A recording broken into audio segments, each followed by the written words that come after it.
Tom, I asked you for this talk because I really appreciate, really like your content. I already told you on the phone. So yeah, I would love to know your thoughts on suffering, what you think about it, and do you think it is necessary? Yeah, so I guess it really depends on what kind of suffering I feel like we're talking about. Like, whether it's physical or psychological.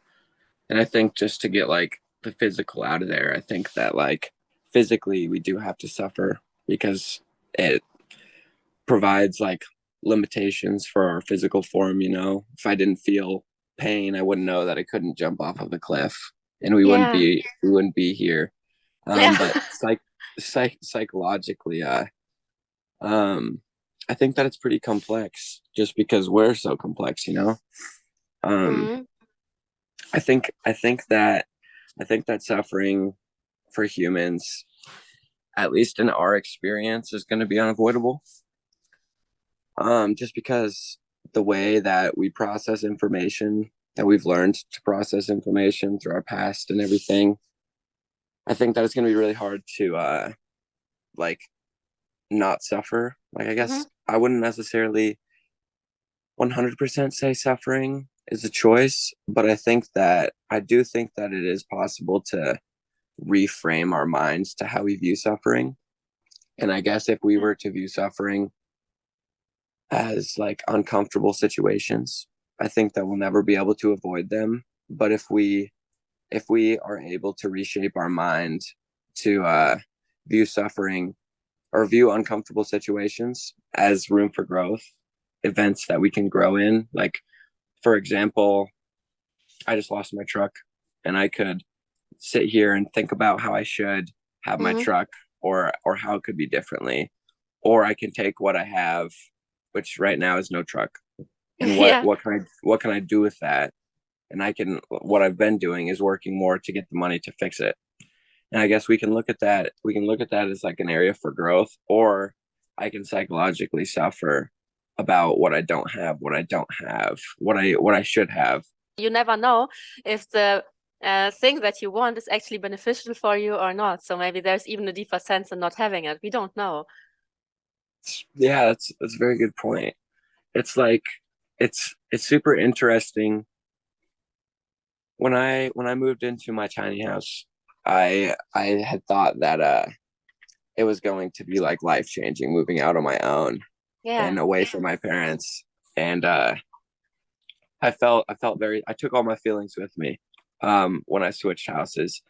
And I guess like that was a big shift for me because I realized like I couldn't appreciate what I had living with my parents.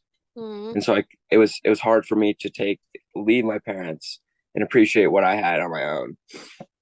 And so I guess that kind of led me to realize like if I can't appreciate what I have right now, I can't appreciate what I have right now later, Yeah. you know? Because it's always right now. Yeah. Yeah, it's always now. And so I guess like yeah, something that I've really tried to implement to Mm.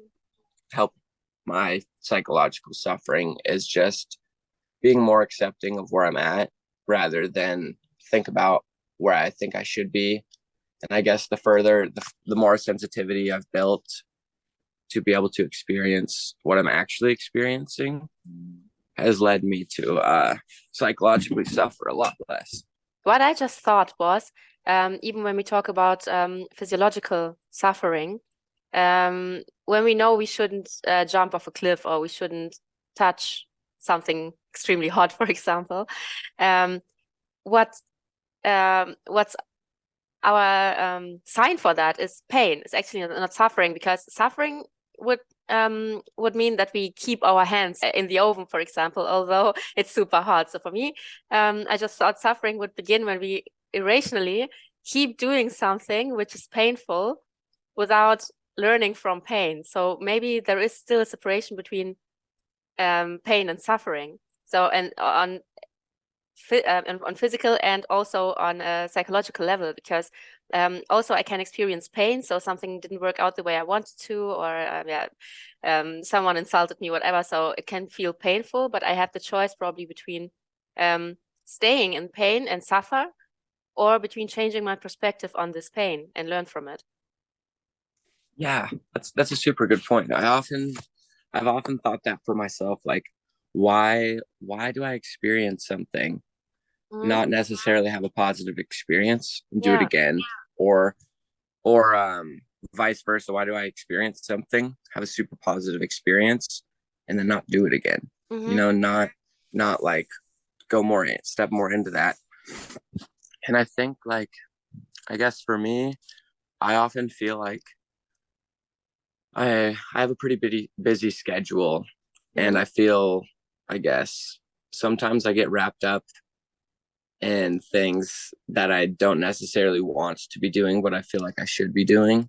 Okay. And I guess the more that I get wrapped up in those things that I should be doing, rather than like giving myself the space to actually feel what I want to be doing. Give me an example. What should you be doing or what you think you should? Like I think I should be working because I have these projects that I want to Mm-hmm. accomplish before I leave for Oregon this summer. Yeah. But but then I work a bunch and get overwhelmed and want to be doing all this other stuff that's kind of falling through the cracks. And now I'm sitting here sometimes spending my time doing things that I don't necessarily want to be doing, but I think that are going to be benefiting the idea of myself, you know? Like I have Mm-hmm. this idea of these things that I want and would like to accomplish. And then I also have feelings right now. And I guess like I've really been trying to figure out how to walk that balance between giving myself enough space to do the things that I want to do, but also keep in mind that I like to some extent will experience the future, you know, like Yeah. Do you believe that discipline is important, or is it just something that belongs to this idea of ourselves, and we could probably also drop it and do something else? I think that's a super good question. Um I think that discipline can be a great thing, you know. I think that there's a lot of things that would be beneficial for us to commit to. But I also think that it's not necessary. I think we'll be able to live a great life without feeling the need that we need to commit to something. Um, but I also feel like you know, like when you are committing to something, your feelings, or at least for me, I speak for myself here, Yeah. but like I'll often sometimes, for example, not want to go to the gym, but then I go to the gym and Then have you a also positive speak for me as experience. well. Yeah, right. Yeah. It's like I won't want to do something, but when I do go out and do it, then I have a positive experience. So Yeah. I think that it's super important to realize like you might not want to do something, but that feeling of you not wanting to do something can be questioned. And what Love like this. why don't you have the space to do something that you typically enjoy? Yeah. Is it because you're tired? Is it because your body doesn't want to, or is it like something deeper there that you're like, I guess not giving yourself the space to see, I you love know? that. Yeah, questioning the feeling of not wanting, where does this come from? Because super often I think we are, I don't want to say just lazy, because even this can be questioned, like why should we be lazy? Where does this come from? So maybe sometimes it's just important to do it anyway because you already figured out that this is what makes you happy. So like going to the gym makes me happy because of this, this, and that. So it kind of belongs to you already, not just the idea or vision that you have of yourself, but it genuinely creates happiness within yourself. So then this excuse or this I don't want to is probably something that is completely contrary to this. So I guess I have a question for you. Yeah. Do you think that suffering is a choice, or do you think that it's necessary to the human experience? I think suffering is a choice. Actually, there is a quote by Eckhart Tolle that I love this one so much. So he said, suffering is necessary until we realize that it's not necessary. So I think until we become aware of that we are suffering, it feels like it's not a choice because we lack self-awareness. We are just having a reactive way of life. So whatever happens to us, we really just react on it emotionally, physically, just running on a program, let's say, like that. And when we become more self-aware, when we start to analyze ourselves, and come to a point where we consciously want to be more happy. So we are not just reacting on something, but we really have the goal, like, I want to have a good, fulfilled life, and I'm willing to do things for that. So I think that then suffering becomes a choice, because you know how you create the opposite. So you become a conscious, like people like to say, conscious creator of your life. And in that case, suffering is also a choice, but sometimes it's a subconscious choice. So it's not that you tell yourself, I really need to suffer now. I don't think that. And yesterday I even, because I'm questioning also everything. That's my thing. That's my new hobby. And I put it on some social media channels, on Twitter and on Instagram, like surveys for everyone. Like, do you think we should avoid difficulties? Because actually difficulties are things that make us grow, as you say, part of human experience. So should we avoid that? Or should we probably attract more difficulties on purpose? So just let's jump into trouble. We shouldn't create things on purpose that are not good for us, because why should we? But when it comes, we should take it more lightly, with a deep understanding that it's always for our own good. So that this suffering teaches us a lesson, but we can stop it anytime and switch to a better state of feeling. Yeah, for sure. I resonate with that a lot. So I guess I really like that quote that you shared about like suffering is necessary until you realize it's unnecessary. Yeah. And so if we were to apply that, like kind of like you have to suffer to realize that it is optional. Yeah. So do you think that say we create an environment where enough like so many people have realized that suffering is unnecessary, and that you actually can separate how you feel and how you act, right? And because I feel like as kids we get so caught up in our emotions, and we act so based around our emotions because they're louder than our thoughts. Yeah. And the way that we're going to navigate through a situation isn't as upfront as the way that we feel about the situation. And so I guess, do you think that way of processing is based upon our upbringing, or do you think that like us getting wrapped up in an emotion is part of the human experience? Just Oh, like good do you question. think that as humans we'll always experience that before like our, I guess in a sense, our brain has gotten more complex, and we've developed ourselves more, and we can actually process and realize, oh wow, I've seen times where I felt a certain way and acted differently, and if I just apply that to other situations, I can feel a certain way and act differently, navigate through that, and then maybe that feeling will go away. Like, for example, like experiencing turbulence on a plane. Your Mm. body might think that you're gonna die, but your brain knows you're most likely gonna be all right. And if you just reinforce that to yourself that you're gonna be all right when you're experiencing the turbulence, eventually your body might not experience that anxiety. The discomfort that you're experiencing, this is an emotional one, I would say. So this is the first emotion that you have is fear. So something's out of control, fear. But the very moment that something's out of control, the mind tries to protect you, tries to save you from something, and it probably interprets the situation, which is just uncertain. So you actually don't know what's going to happen. So it's just an uncertain situation. I think it's also our mind that makes the danger more dangerous. So the feeling per se is just fear, but then we analyze this feeling and make it a bigger fear. If you take a dog, for example, there's also a dog on the same airplane.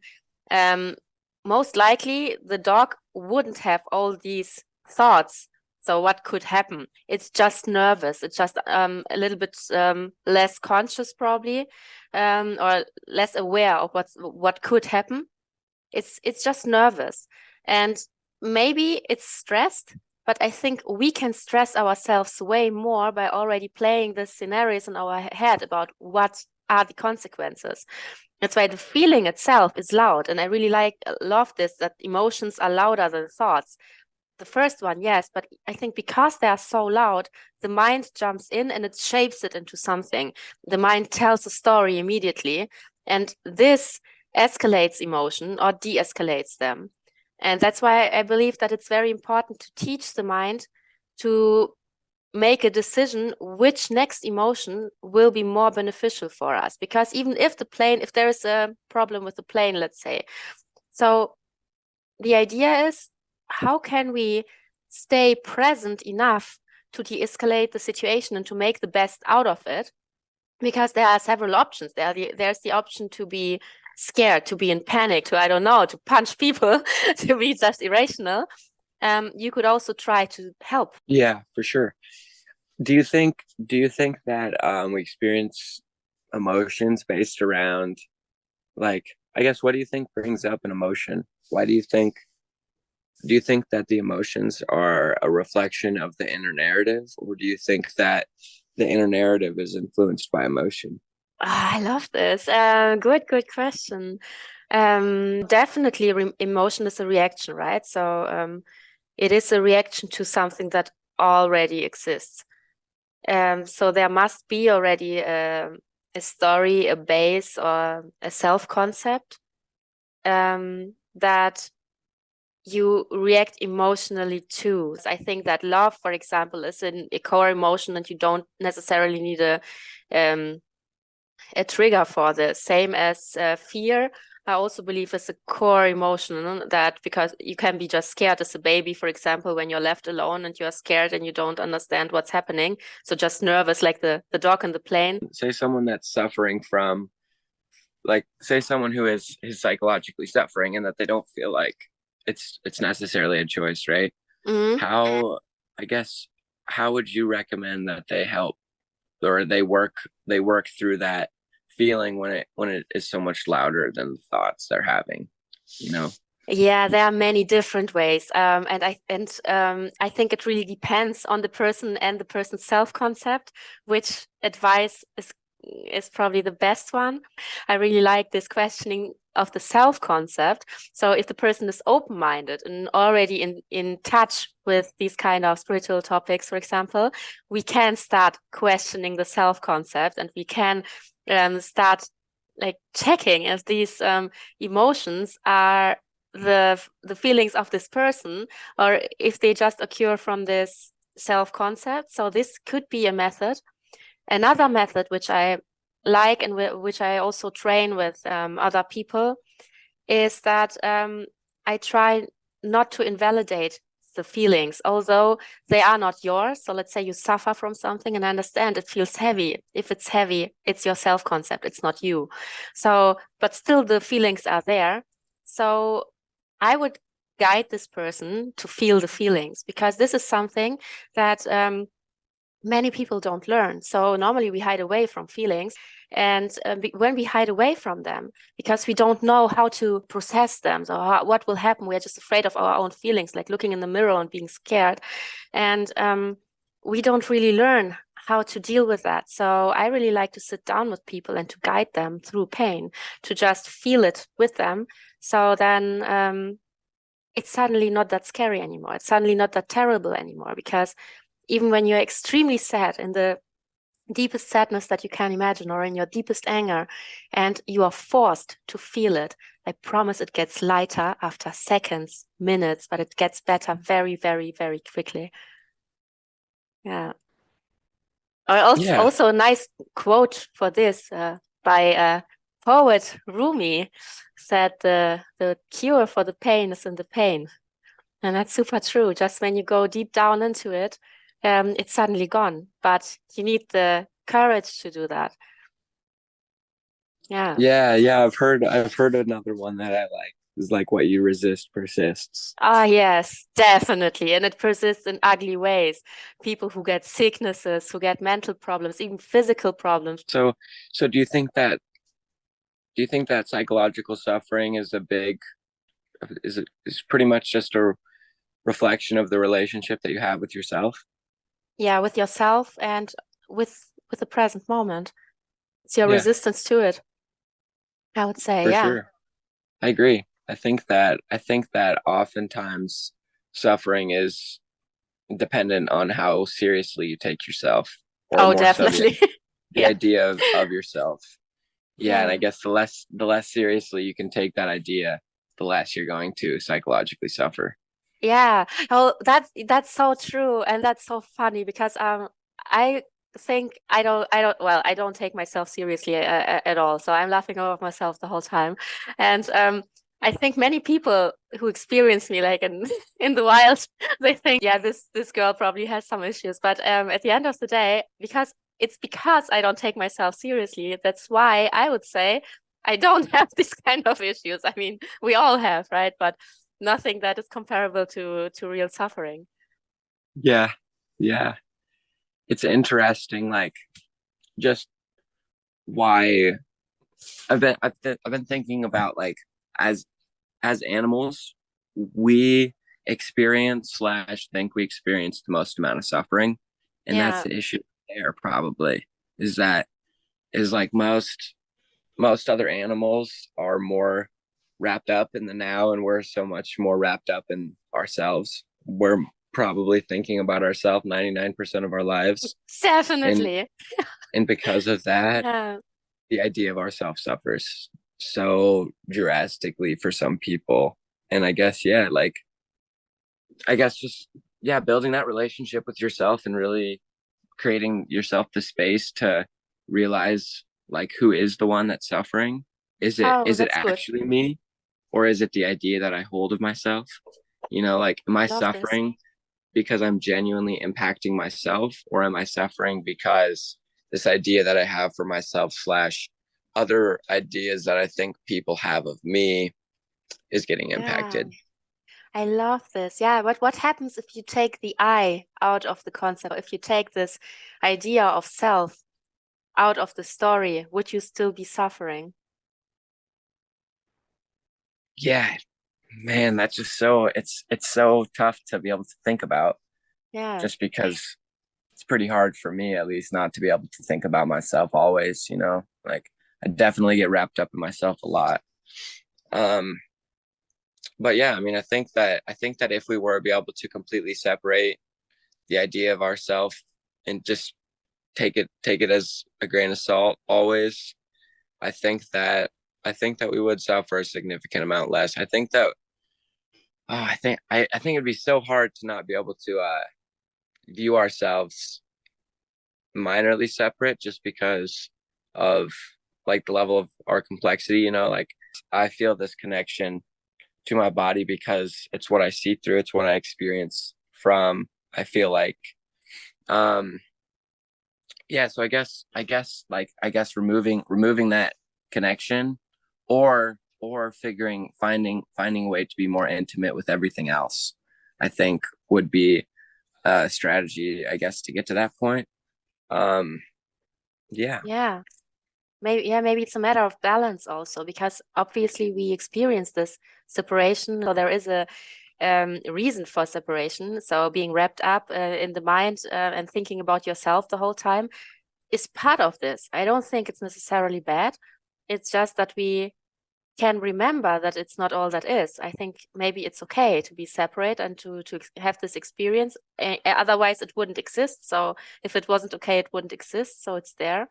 So just if you experience it as something bad, if you if you have a bad experience and you want to change it in this moment, then you remind yourself that it's not all that is. All that is not separate. It's oneness. And if you can come back to this feeling, then um, I think this is the most important thing, not being one all the time, because then you wouldn't have the other experience again. So maybe it's just a balance to have both. Yeah, so So when we're in those experiences where you feel bad, right? Like you're saying, like you're having a bad experience and you kind of tell yourself that it's okay and that you're going to be okay. Yeah. How, I guess, like when we feel so strongly that one way, do you think does that kind of apply to what you said earlier? Just like go deeper into that pain. Like if you tell yourself you feel that you're okay, but you don't feel okay, Hmm. you feel like just step more and like, why don't I feel okay? Yeah. Or yeah. Yeah, both. It really depends on how bad it is, this specific situation. So I think if it's just uncomfortable and I exactly know, oh, that's my ego right now, that's my ego right now, then I play with it and then I analyze it and then I tell myself, okay, that's temporary and it's also fine that we experience it right now. It will be fine again. So yeah, I'm talking to it or to myself. Um, but if it's really bad, if it's really something painful, or I just don't have the time to play, then I go deep into that emotion because I know that it dissolves within seconds because I allow myself to be fucking sad or to be extremely angry or to just be afraid of something, whatever it is. So I just feel it until it leaves. And then I can also do the opposite. Then I can tell myself also how beautiful things are until I feel this. And with this emotion, I can have an impact again on others or create something that I want to. Yeah, that's really awesome. So I guess realizing all this for you, how has that impacted you as a being? Yeah, it's it feels like I'm not one being, but I'm many different ones, and they are changing all the time. It also leads to not taking myself seriously because, yeah, we change within minutes. We are different beings every single second, and yeah, through the day, through the whole day, when you look at it, at yourself, you will change so many times depending on who you're talking to. So you are reacting to me also, for example, and you are probably experiencing yourself in this form. Then when you talk to somebody else, you see yourself completely differently, and you will also behave differently and feel differently, and so on. And I think that's so interesting to just observe it. Yeah, it's funny how like there's so many influences Yeah, that are influencing us right now that we're completely unaware of. yeah, Like I think I was thinking kind of recently about like when I'm driving, I feel like I'm in control of how fast that car's going. yeah, But like it's snowy here where I live right now. And when it's wintertime, I'm driving 30 miles an hour on the same roads that I drive 60 on in the summer. Is it my choice to go 30 miles an hour? Or am I influenced by the snowy conditions? And I didn't realize that I was influenced by those conditions. So it wasn't necessarily my actual choice to go yeah. 30. It's like kind of like there's a difference. There's a difference between being in control and feeling like you're Feeling in in control. control. Yeah, because you probably Yeah. never are in control. You can just feel like you are. It's another Yeah. And so illusion. yeah, literally. And so I think that we could kind of apply that to suffering too. Like there's Hmm. a difference between actually suffering and thinking that you're suffering. Oh, You yes. know, Oh, that's good. Yes. how yeah, the more we think about ourselves, the more we suffer. Which it's so interesting because we are so I mean, the world that we live in right now just is like enforces our individuality, right? Yeah. Do you think that that being our experience is why we feel like we experience so much suffering is because of this like individual? No, I think it's because we try not to be individual. I think because we try to resist our own individuality. So we try to be like everyone else. And I think this is where the suffering comes from, that we don't really express ourselves as much as we could. Yeah, I really like that. That makes a lot of sense to me. Um, yeah, I have another question for you, and it's about your name, the illusion of you. I realize like I everybody perceives me in a certain way, right? Yeah, And I kind of realized first like everybody perceives me differently, whether that's slightly differently or drastically differently, right? Some person is going to see me and perceive me to be this, and this, and somebody else is going to perceive me and either agree with that or disagree with that. But regardless of their opinion, they're going Mm-hmm. to see me differently. You know, it either validates their image of me or doesn't, and whichever one that is, they're going to take and keep.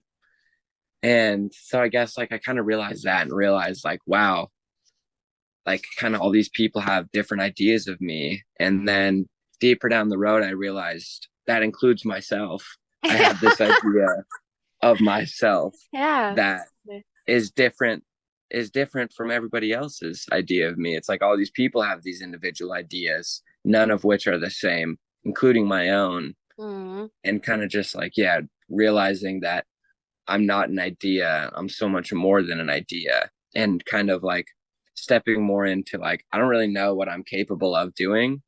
I have ideas of what that might be, but those ideas aren't the truth of what I Yeah. am. Yeah, so I guess that's where my Amazing. my my name came from. Yeah, amazing. Yeah, because yeah, I think the same. We don't know what we are capable of doing, because all that we know is always rooted in past experiences. So there is so much more, and if we just limit ourselves the whole time to our story, we will probably not find out what else we can do. There can be more talents, more possibilities just to discover ourselves in the unknown, actually.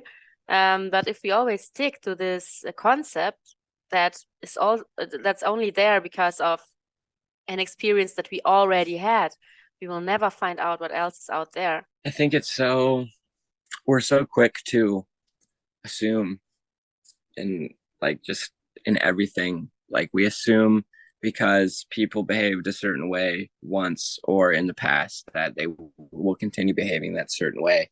And I think that us creating these strong ideas and assumptions influence us influences us to behave similarly to our past because Yeah, we believe we're reinforced all the time that oh, you are this, so you need to do these things, and then we feel like we need to do those things, or like we feel like if we aren't doing these things, then the idea of ourselves is getting lowered. You know, our value yeah, is, yeah, which I just find, yeah, I find so interesting how we just base everything around assumption. It seems like, I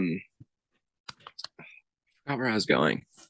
I was going somewhere on like uh yeah, kind of like what you were saying with the past is like we believe our past to be ourselves, and the past is just an idea, like the idea of ourselves. Everybody has a different image of the past. It's just an idea, and it's an yeah, idea stemmed off of right now, and take away everything about us away.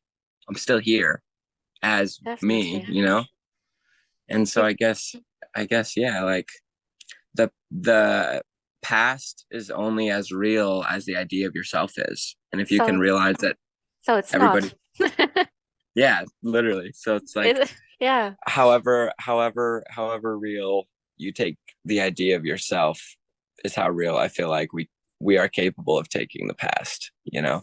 Like yeah, obviously we're going to be able to see it, and I think that experiencing those initial thoughts about ourselves, like the idea of ourselves, we can experience these thoughts, but we can realize they aren't the truth. And I think that that goes the same with the past. Like we're going to be able to remember the yeah. past, but the idea that we have of the past is not how it went.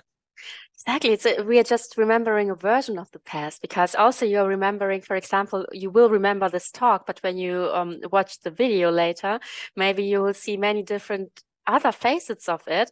And then suddenly your impression of what was going on in that moment was not everything, or it was not what you will think tomorrow, for example. So maybe we experience the past in completely different ways.